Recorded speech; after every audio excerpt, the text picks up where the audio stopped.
Hey everyone, Ryan from Ebike Escape. In this video, we're going to be reviewing the brand new Aventon Sinch.2, so let's get into it.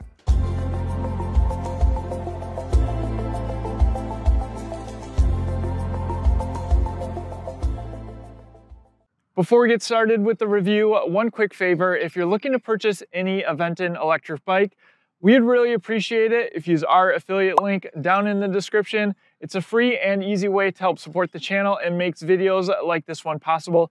Thank you so much for your support. We'll also have some helpful resources down in the description, our popular electric bike accessories list, top e-bike brands page, and of course our electric bike discounts code page, where we track all the deals on the electric bike brands that we follow, including Aventon. With that, let's get into the walk around, and then we'll get into some first-person riding footage. And finally, we'll get to the third-person riding footage, where I'll give you my concluding thoughts on the Aventon Sinch.2.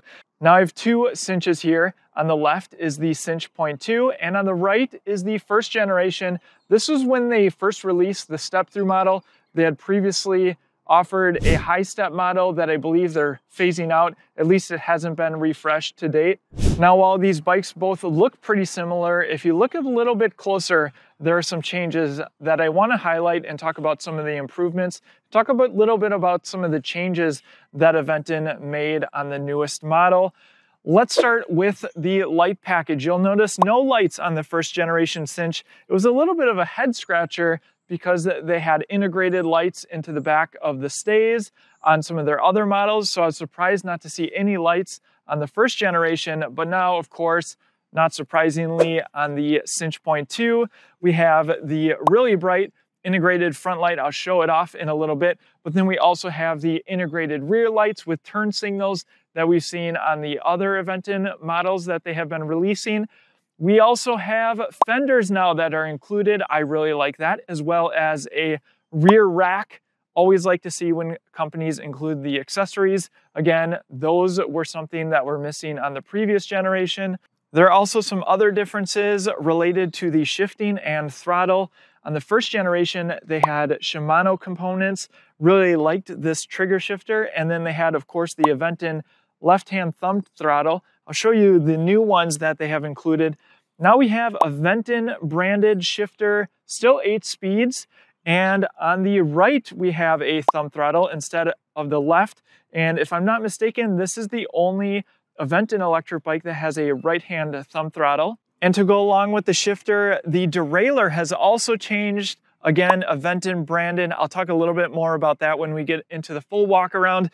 But one of the things that I really liked about the first generation Sinch was that they had an Acera derailleur, which is definitely a step up from what we see on a lot of electric bikes. So I was a little bit disappointed to see a slight downgrade from the Shimano components, though for a vast majority of recreational riders, you're probably not going to notice. Another slight difference, you can see the branding on that front fork RST guide. It's actually the same fork, but now Aventon branded. So it's interesting on the Sinch.2, more than any other model that they've offered, they're kind of branding other bike components. I also wanted to call out on the front of the head tube, they now have these mounting points, so you can add a front rack that was not possible on the previous generation. And finally, something that shouldn't be surprising if you've been following all the recent Aventon releases is that the Sinch.2 now has a torque sensor. So I'll talk a little bit more about that when we get into the first-person riding footage. Now let's talk about price. Now it's worth pointing out, if you're looking at the entire Aventon lineup and wondering which one to purchase, the Sinch.2 is the same price as the Level 2 that we reviewed later in 2022. And this bike is $100 more than the Pace 500.3 that was also recently released. You can check out the link in the top right-hand corner of your screen for that review in case you're interested in comparing and contrasting the specs. The Sinch.2 is offered in 2 different colors, Sapphire, as you can see here, and it's also offered in Quicksilver, which is more of a gray color. And compared to the previous generation, these are more glossy paint jobs compared to the more matte that we saw on the red and green from the first generation.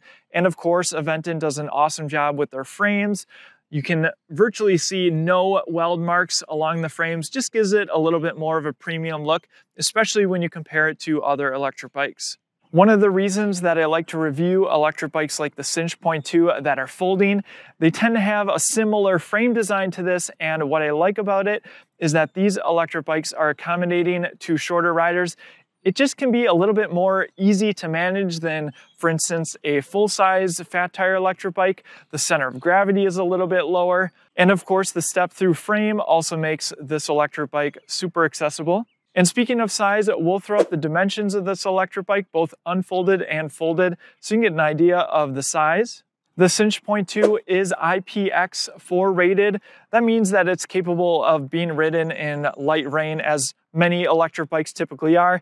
You don't want to clean this electric bike though with a pressure washer or submerge any of the components, of course. It is an electric bike after all. The bike weighs 68 pounds, which is very similar for other electric bikes in its class with similar components. With that, let's jump into the components. Up front, Tektro mechanical disc brakes with matching Tektro 180mm rotors. Really happy that they went with a name brand for these mechanical disc brakes, though I think it would have been awesome if they went hydraulic on this bike. I think that it would have differentiated the bike a little bit more, especially when you're getting closer to that $2,000 price point. For tires, we have Chow Yang 20 by 4 inch wide tires.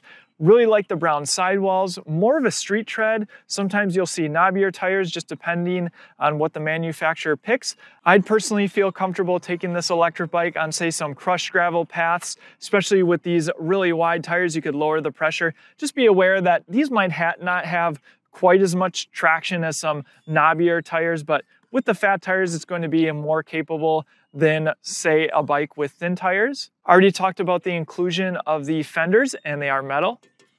Let's jump into the suspension. Again, a RST guide fork, Aventon branded.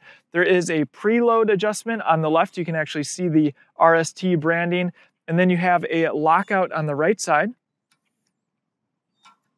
I'll go ahead and push on the front suspension so you can get an idea of what to expect. Just generally, I've reviewed electric bikes with these RST guide forks before, and in my experience, they perform really well. And RST is more of a name brand as well. The Sinch.2 is now sporting Aventon's integrated front light that we see on all of their bikes. Now, it does look a bit smaller, but it does perform really well, above average in my experience compared to some of the other electric bikes that I've reviewed. Let's move up the head tube. We have the Aventon badge on the front. I already talked about those mounts. You can add a front rack, adds more versatility. So if you wanted to take even more cargo, you could have some in the back and now in the front. Aventon always does a really nice job with their cable management. They're wrapped all the way into the frame on both sides. Even that brake line is wrapped.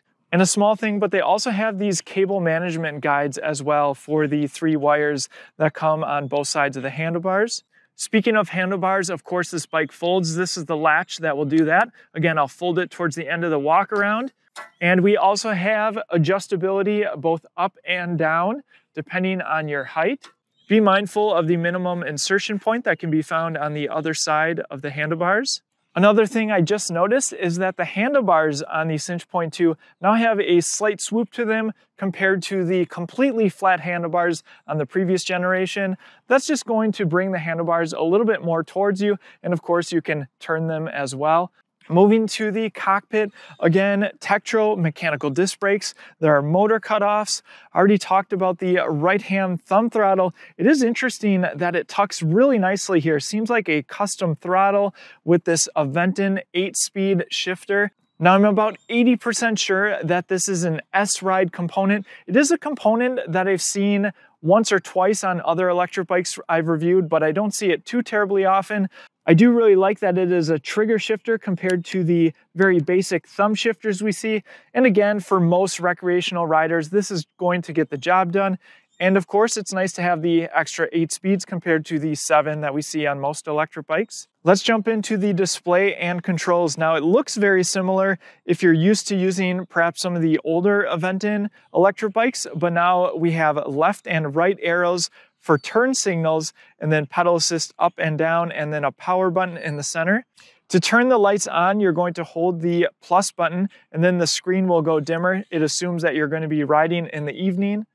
Even with the lights turned off, when you hit the brakes, the brake lights do go on. And then when you have the lights turned on the bike holding the pedal assist up button, they do also go brighter when you pull the brakes. And then of course you have the turn signal. Now the turn signal does turn off in about 10 seconds, and there also is an indicator on the display. When you hit the turn signal, it'll tell you whether it's pointing left or right. Let's jump into everything else shown on the display. We have battery capacity, percentage, and the bars. Always like to see the percentage as well. Miles per hour, front and center. One small change on this electric bike is that instead of having 5 levels of pedal assist like the previous generation, we now have 4. So it can be an Eco, Tour, Sport, and Turbo. In the bottom right-hand corner, we have odometer, total time, average speed, max speed, some CO2 reduced, some trees saved, and back to odometer. Double tapping either turn signal will get you into trip information, and you can display trip A as well as trip B, and of course you can clear those out as well. And double tapping either of the turn signals will get you out of that screen. Holding the pedal assist up and down button at the same time will get you into some additional information, clear trip data, screen brightness, units, system info, and most importantly, perhaps connect to app. I'll hit the power button to get into the QR code, and then I'll go ahead on my app and add this new bike. I'll scan the QR code. We'll call this the Ebike Escape Sinch.2 and pair.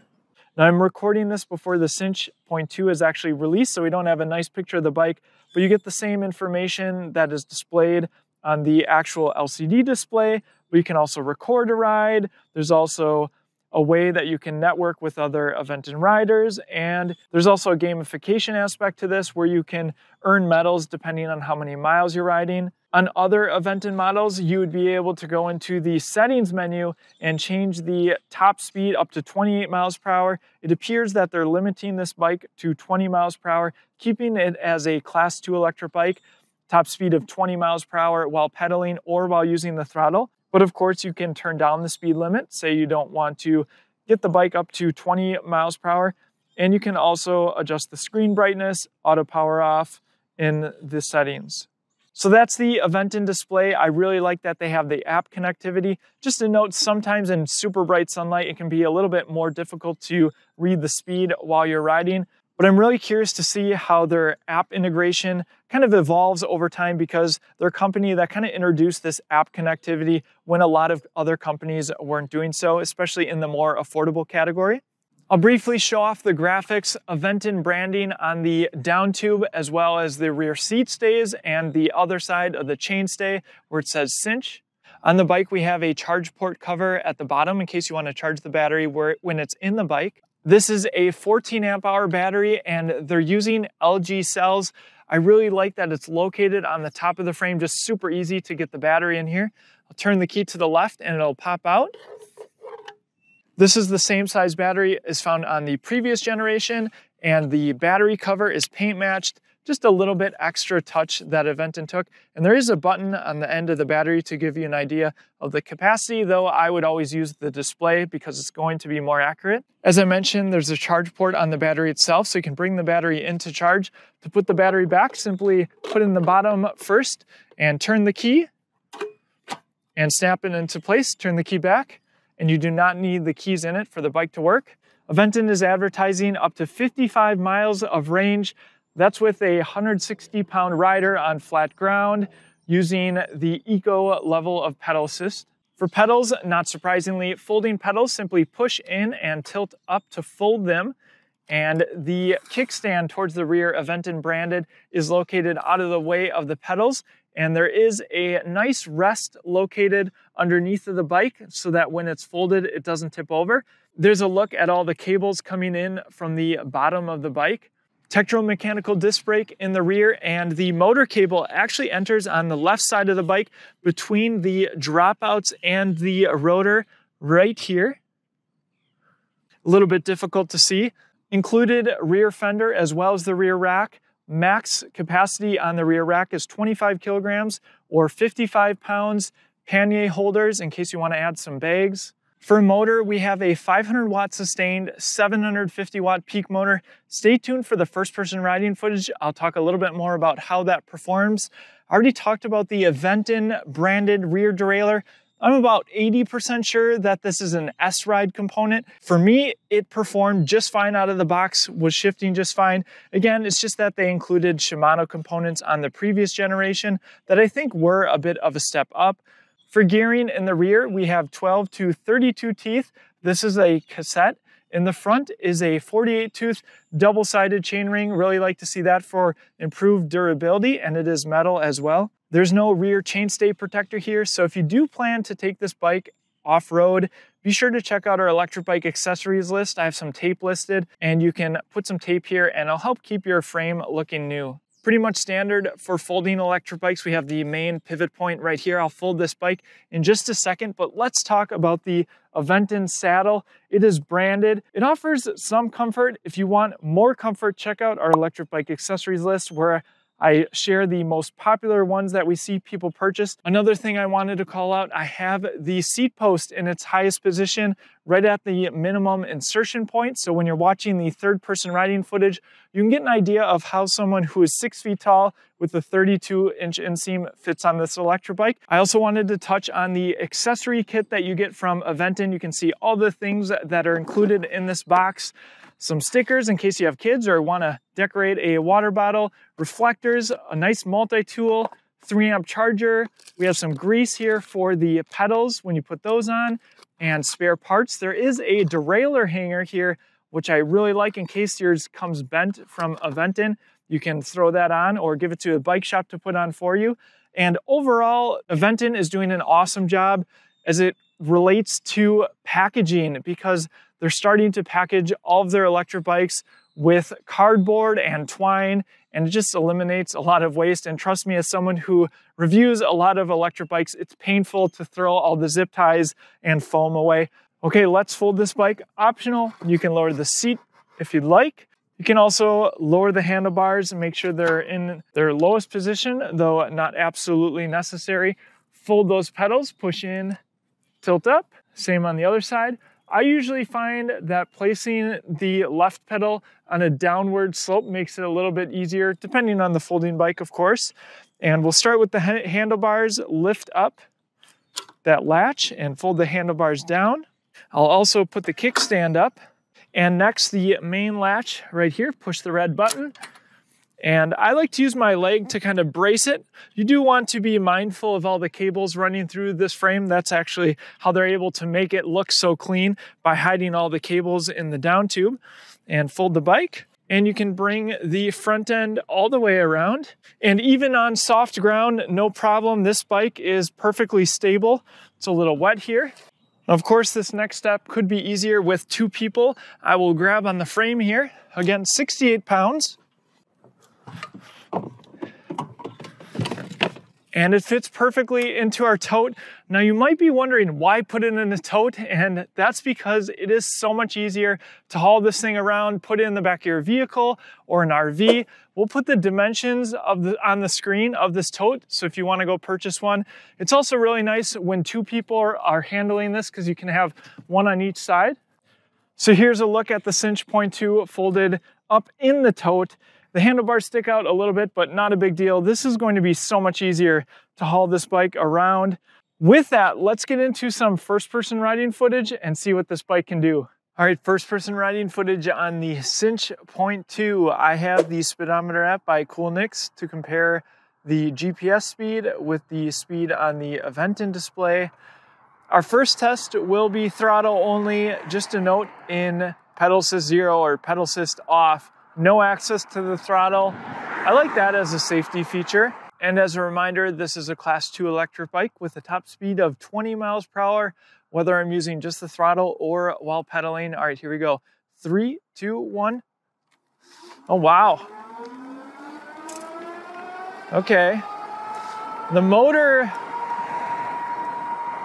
definitely has some power to it for a 500 watt nominal 750 watt peak motor, and it's cutting off right at 20 miles per hour.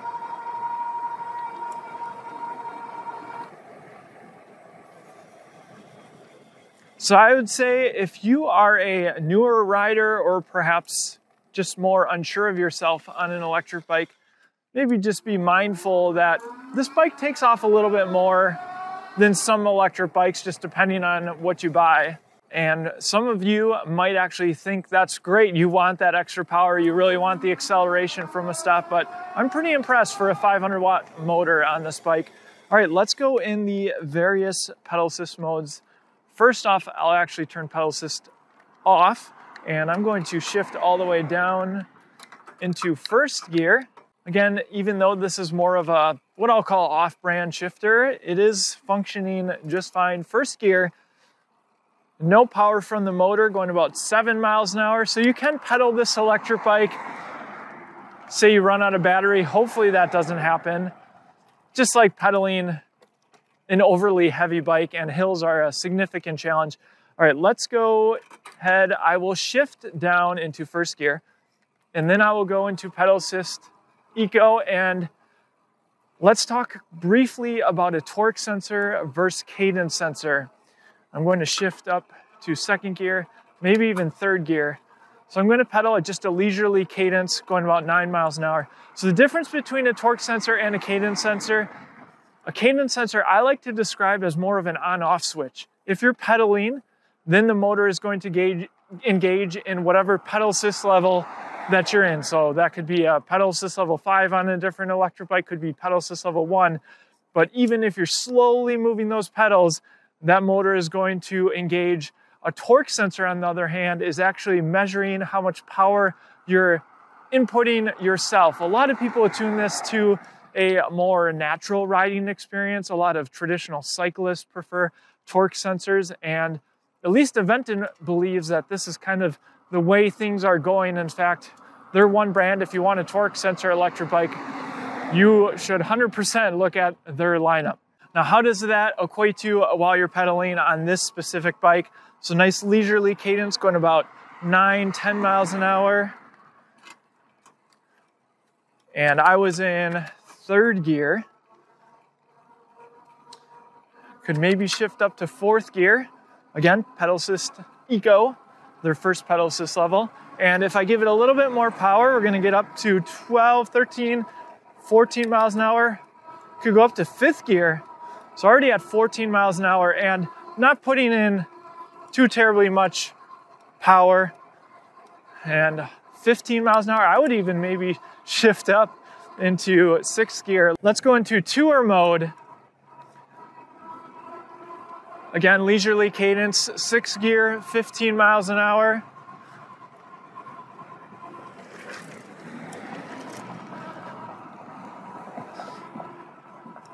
And if I give it a little bit more, I can hear the motor. So really, I feel like I have full control over the motor based off of how much power I'm putting into my legs. And that's essentially what a torque sensor is going to do. Let's go into sport mode. I would maybe shift up here. Leisurely cadence, going 17, 18 miles an hour. And I bet if I give it a little bit more power, 18, 19 miles an hour. Aventon display is reading 20 miles an hour.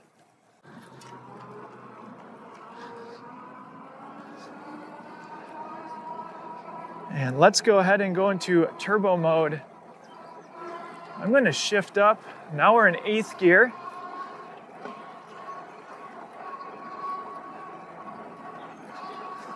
This is my preferred cadence, a little bit slower cadence.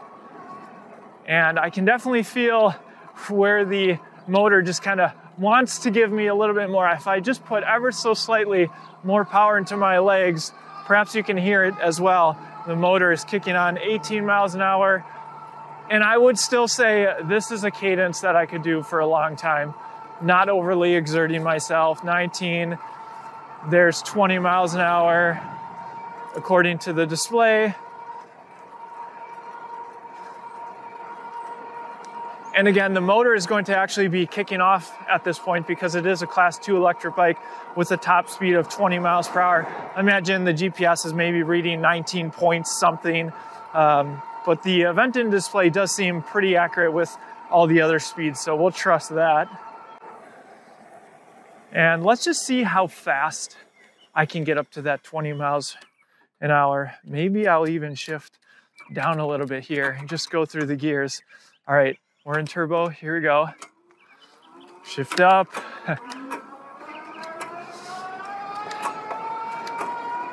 And there we go, 20 miles an hour, not a problem.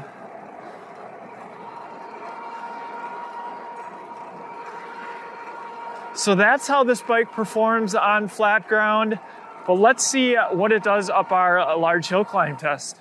Before we get into the hill climb test, just as I was riding over here, one comment: where I feel most comfortable, especially traveling at 20 miles per hour, is going to be 8th gear. 7th gear, a little bit faster of a cadence than I'd prefer. So just something to keep in mind. That's of course personal preference, but thought I'd call it out with a little bit more riding under my belt. So this is the hill climb test that I test out all the electric bikes that I review. You might see other hills on the channel, but we'll put a picture of this hill on the screen so you can get an idea of just how big it is. The GoPro makes it look much smaller. We'll also put the specs on the screen as well. And I'm actually really curious to see how this motor performs. It definitely has some pep to it, as I demonstrated with the throttle only test.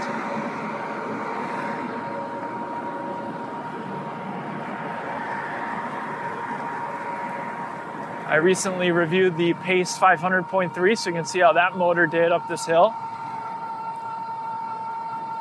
as well as the level. All right, hill starting now, 18, 17,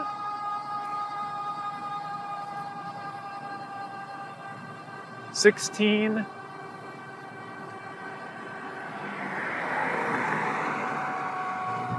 15,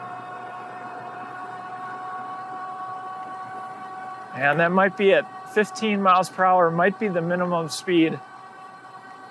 And I feel like that's pretty impressive for a motor that's advertised as 500 watt sustained, 750 watts peak.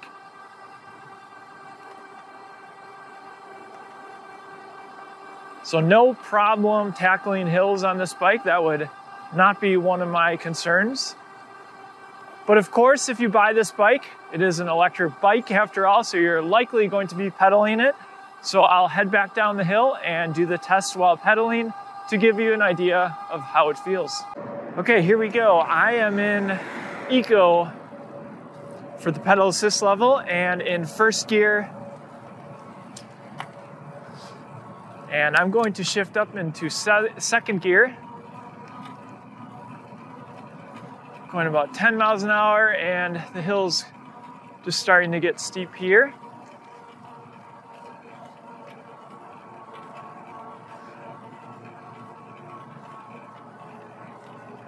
Going about 9 miles an hour, 8 miles an hour, and I could do this hill, I think, in second gear.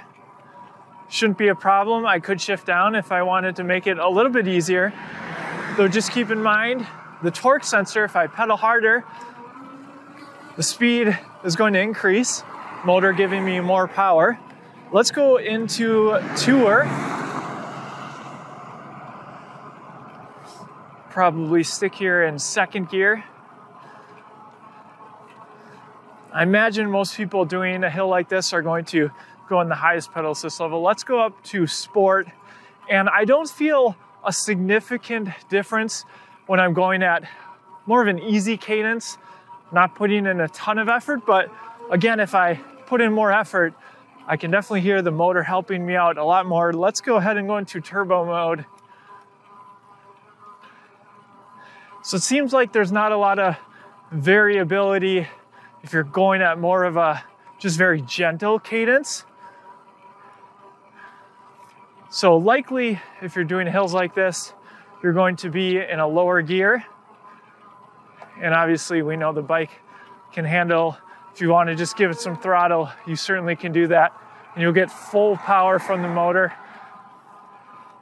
That's of course what the throttles are good for, just giving you an extra boost when you need it. Starting from a stop, going up hills. And yeah, if I was riding this bike, going up this hill frequently, I think this is what I would do. Throw it in turbo, nice leisurely cadence. And then of course, if I wanted to get up a little faster, just use the throttle. So I will say you have to put in a little bit more effort, given you're climbing a hill, to have the torque sensor engage and have the motor give you a little bit more power. That was my experience on the Pace as well. All right, with that, let's get into some third-person riding footage, and I'll give you my concluding thoughts on the Aventon Sinch.2. The Aventon Sinch.2 certainly looks like its predecessor, but there's actually a fair bit to unpack here. Generally, folding e-bikes fit into two classes. The first, those prioritizing a lower weight over other specs like large batteries and motors. These folding e-bikes might even be more compact as well. Then you have a second class which prioritizes a larger battery, perhaps wider tires, and a plenty powerful motor and a beefier frame. The Sinch.2 surely fits into the latter.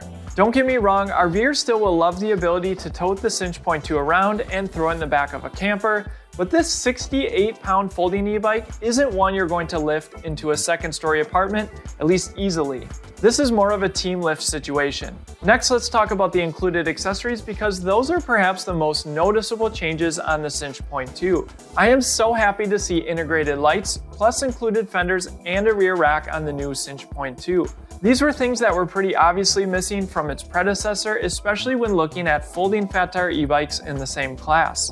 And at the $17.99 price point, these are things you'd expect to be included as standard equipment. The overall design of the Sinch.2 isn't unique to Aventon. Other e-bike companies have a similarly hidden battery, but this step-through design is one I really like. The 20 by 4 inch wide tires make it sit lower, and more riders, especially on the shorter end, are going to feel more comfortable riding it.